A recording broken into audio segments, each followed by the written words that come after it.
Muito bem, pessoal. Nesse vídeo eu vou falar sobre as minhas impressões acerca da Copa no Catar. Eu cheguei em Doha, no Catar, no dia 20 de novembro. Foi o dia do primeiro jogo da Copa do Mundo entre o Catar e o Equador, você lembra. Muito bem. Antes disso, eu quero dizer que eu tive a oportunidade e a felicidade de ir à Copa do Mundo da França, em 98. Participei ativamente da Copa do Brasil, em 2014.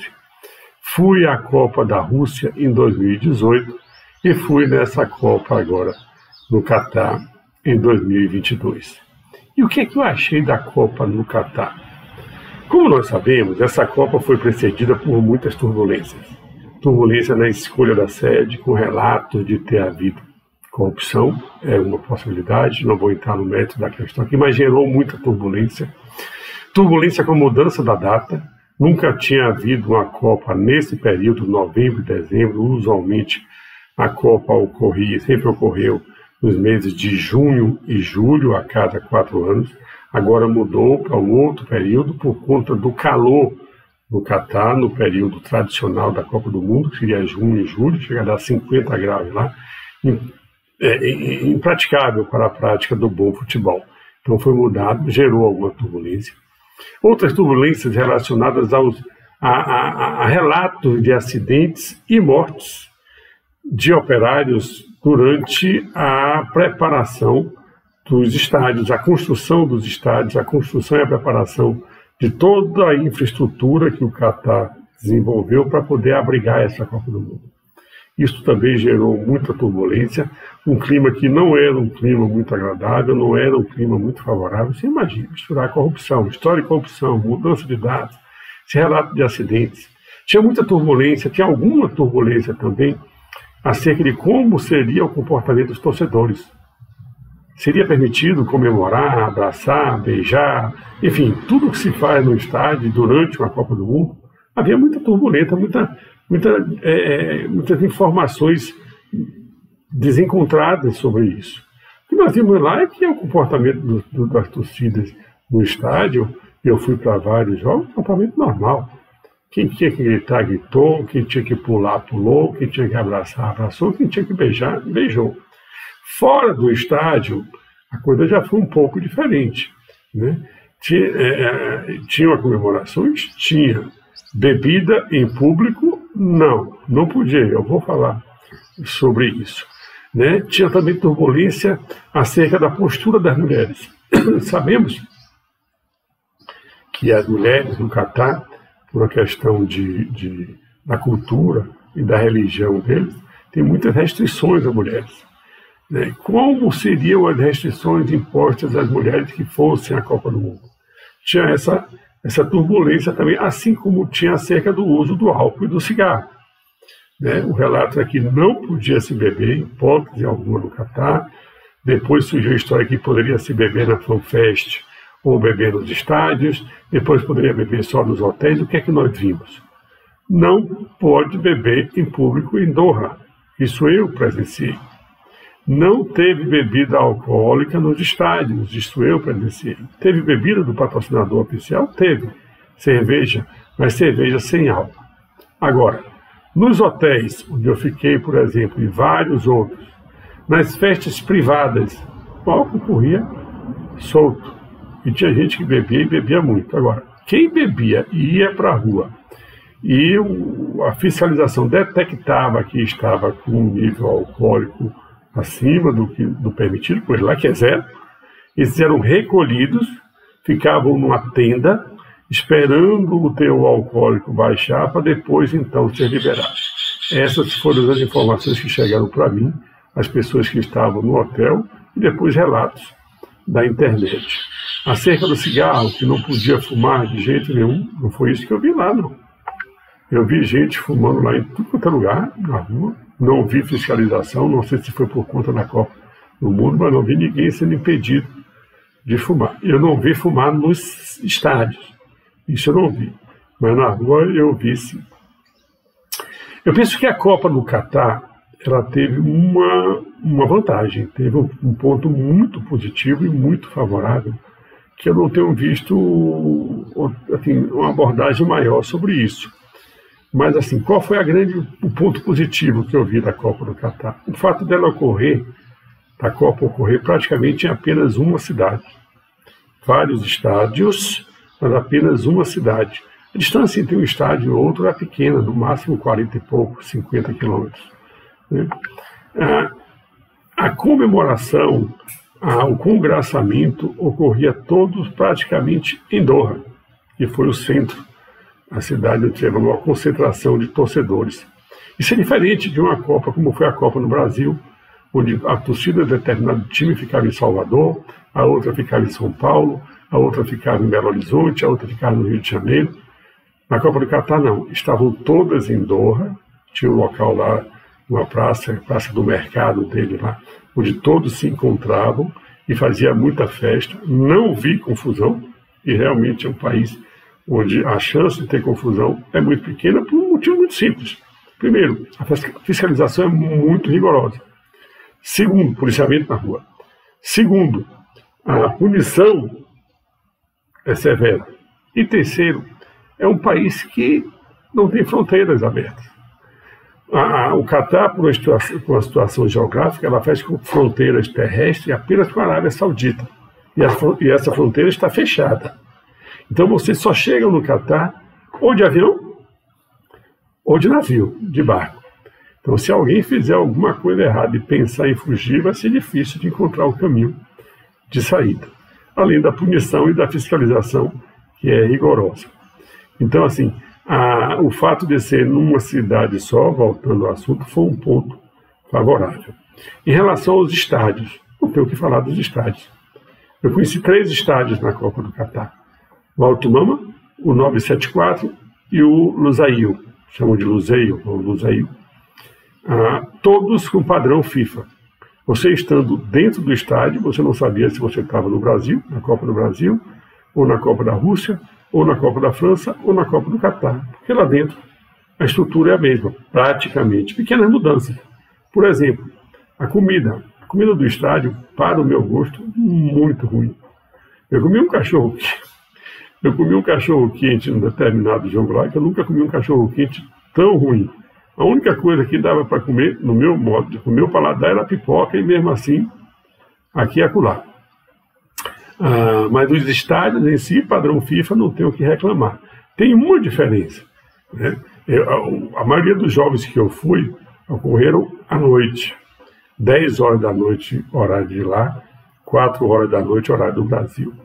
A temperatura estava uma temperatura amena para essa época do ano, que é inverno no Catar. Então, a temperatura de 23, 24 graus, 25, sem maiores problemas. Os jogos mais cedo eram quentes, 30 graus, 32 graus. E no Lusail, que foi o estádio que eu fui no jogo mais cedo, tinha ar-condicionado embaixo das cadeiras. Você sentiu o ar frio subindo. Quando eu fui investigar, era a saída do ar-condicionado em todas as cadeiras, uma sensação térmica mais agradável. Em relação aos estádios, sobre o acesso e a saída. O acesso, indo de metrô, menos mal, tudo bem. Se parava em determinado local, tinha que andar mais do que o desejado, mas estava todo mundo chegando. Na saída, meu amigo, quando eu fui ao estádio Al Tumama, onde eu fui assistir Holanda e Senegal, eu voltei de metrô, tudo ok, sem problema. No 974, nas vezes que eu fui, eu voltei de ônibus, sem problema. Mas no Lusail, olhe, eu fui no jogo Brasil e Sérvia, e o retorno foi pelo... Eu vim pelo metrô. Foi uma fila, foi assim, ó. O governo do Catar gastou muito dinheiro, fez muita infraestrutura de metrô, de estádio, de parque, disso, daquilo. Mas o que ficou muito claro é que o know-how do como fazer, de como lidar com multidão, experiência é muito pouca. Então tinha situações onde você fazia uma caminhada imensa, andando naquelas serpentinas de cercado, quando não tinha movimento nenhum. Não foi no dia do jogo, chegar no metrô, logo no início. Rapaz, para você entrar no metrô para ir para o estádio, Você dava 3 voltas na central do metrô, seguindo aquela serpentina para você chegar. Você olhava para um lado, olhava para o outro, não tinha multidão, bastava abrir um cercado daquele e você passava direto. No 3º dia de Copa, alguém deu essa notícia e eles abriram. Falta de conhecimento, falta de know-how. Na saída do estádio, a mesma coisa. Olha, eu fiquei 45 minutos em pé, numa fila, para entrar no metrô, na saída do jogo Brasil e Sérvia. Uma multidão, não foi eu só não, uma multidão. Gente passando mal, criança, idosos, gestantes. Não tinha exceção para quase ninguém. Para quase ninguém. E esperamos bastante. Tanto que o jogo terminou meia-noite, por volta de meia-noite. Quando eu cheguei no hotel, já era mais de 3 horas da manhã. Muito desagradável. Estrutura boa, mas know-how inadequado. Logística inadequada. No outro jogo que eu fui no Luzeiro, foi Brasil e no Lusail, no estádio Lusail, foi Brasil e Camarões. Né? Eu digo, não vou pegar aquela fila do metrô de novo, não. Não achava táxi, mas de um preço abusivo, absurdo. Tinha muito táxi, pessoal oferecendo táxi, Uber, principalmente táxi. Mas o preço muito caro. Então eu digo, não, vamos de ônibus. Estava com o pessoal, vamos de ônibus, vamos embora. Para pegar esse ônibus, nós andamos seguramente 5 quilômetros. Quem tinha algum déficit de locomoção, esqueça. Então a estrutura para sair do estádio, a logística, o know-how oferecido, ruim. Muitos ônibus, mas a distância onde os ônibus estavam para receber o pessoal que estava saindo do estádio para ir embora para o hotel, uma distância muito grande. Em relação aos jogos, eu não vou comentar, todos os outros vídeos foram sobre jogos.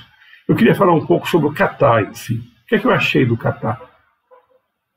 Como vocês sabem, o Catar era um país pobre, e muito pobre, até meados do século passado, mais ou menos. Com a descoberta do petróleo e do gás natural, o Catar hoje tem a 3ª maior reserva mundial de gás natural. Aí o país ficou rico, e ficou rico praticamente de uma hora para outra. Então, antes dessas descobertas do petróleo e do gás natural, a economia do Catar era baseada principalmente na extração de pérolas e do comércio marítimo, da pesca. Com a descoberta do petróleo e do gás natural, tornou-se subitamente um país rico e hoje é considerado, pelo menos na pesquisa que eu fiz, o país mais rico do mundo, com um PIB, Produto Interno Bruto, per capita, de 127 mil dólares por pessoa de PIB. Para vocês terem uma ideia, o PIB do Brasil em 2021 foi 7.500 dólares por pessoa. Mesmo assim, nós sabemos, nós temos aquelas discrepâncias que nós conhecemos. Pois no Catar essa discrepância é muito maior. E o PIB exuberantemente maior. 127.523 dólares por pessoa. Só que esse país rico, extremamente rico, o mais rico do mundo, ele tem um dono. Ele não é um país do povo. É o país de uma família que tem um comando, que é o emir. Então, assim, é um país com donos milionários, mas com o povo pobre. O que é que eu vi? Eu vi muita opulência nas construções, mas eu não vi um povo feliz. Eu vi uma população que não paga imposto. Foi isso que eu estudei, isso que eu aprendi sobre a população do Catar, porque o governo ou a família que comanda tem tanto dinheiro que a população não precisa pagar imposto. Mas, por outro lado, o tratamento aos empregados, pelo menos do que eu vi, um tratamento muito ruim. O que eu vi de tratamento lá, principalmente para o motorista de táxi, motorista de Uber, empregado de restaurante, é a base do ferro e do fogo. Se não, para não falar do chicote e do ferrão. Tratamento muito ruim. Né? Lembro que cerca de 85% da população do Catar é formada por estrangeiros. Muitos indianos, paquistaneses, as pessoas de Bangladesh, do Sudão. Muitos desses foram para o Catar para trabalhar na construção civil, para fazer as obras de infraestrutura, para fazer os estádios, para fazer as rodovias. E o Catar sabe, o governo do Catar sabe que essa riqueza toda ela está plantada em cima de recursos naturais findáveis. Vai chegar uma hora que vai acabar o petróleo, vai chegar uma hora que vai acabar o gás natural. E eles precisam de fontes alternativas de renda para não voltar a ser o país pobre que era, que dependia do comércio da pérola e que dependia do comércio marítimo. Então, uma das possibilidades é investir no turismo. E a Copa do Mundo fez parte desse processo. Então, o turista, eu fui tratado, mas muito bem, não foi pouco não. Nota 10 de tratamento para o turista. Mas o tratamento para o empregado, principalmente para essas pessoas que vinham de outros países para trabalhar no Catar, motorista de táxi, motorista de Uber, trabalhadores da construção civil, trabalhadores de restaurantes, tratamento muito ruim.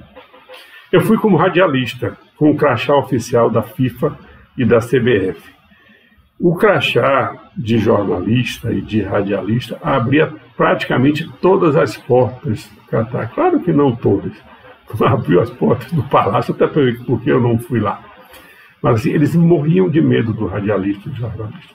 Quando você se identificava com o da imprensa, da mídia, tudo se facilitava. Eu não cheguei a utilizar meu passaporte hora nenhuma. Tinha um cartão lá, o Raya Card, que você tinha que apresentar quando passasse no metrô, quando fosse aqui, quando fosse lá. Quando fosse entrar no estádio, não mostrei em lugar nenhum. Bastava mostrar o credencial da FIFA como mídia, que eles na hora eles abriam. E o comportamento deles perante os turistas, e particularmente perante o pessoal da mídia, era completamente diferente comparado com o comportamento às pessoas trabalhadoras, à classe trabalhadora do Catar. Então, para finalizar, eu digo que eu trago uma excelente lembrança da Copa do Mundo em si, porque eu sou apaixonado pelo bom futebol e eu vi lá o melhor futebol do mundo. Mas eu não trago uma boa lembrança do país Catar e não seria um país que eu voltaria a visitar. Eu pretendo fazer outro vídeo onde eu vou falar sobre o que é que eu fiz nos momentos ou nos dias onde não tinha jogos. Para onde é que eu fui? Eu fui no deserto? Fui. Eu tomei um chá numa tenda catariana no meio do deserto, eu visitei alguns museus, eu visitei alguns shoppings. Eu devo fazer um vídeo sobre isso depois. Por enquanto nós ficamos por aqui. Lembro que se vocês gostarem, recomendem aos amigos. Deixem o seu like, isso é importante para o YouTube reconhecer que esse canal é interessante para as pessoas. E vamos ficando. E se inscrevam, não deixem de se inscrever e toquem o sininho. Ok? Muito obrigado e até a próxima.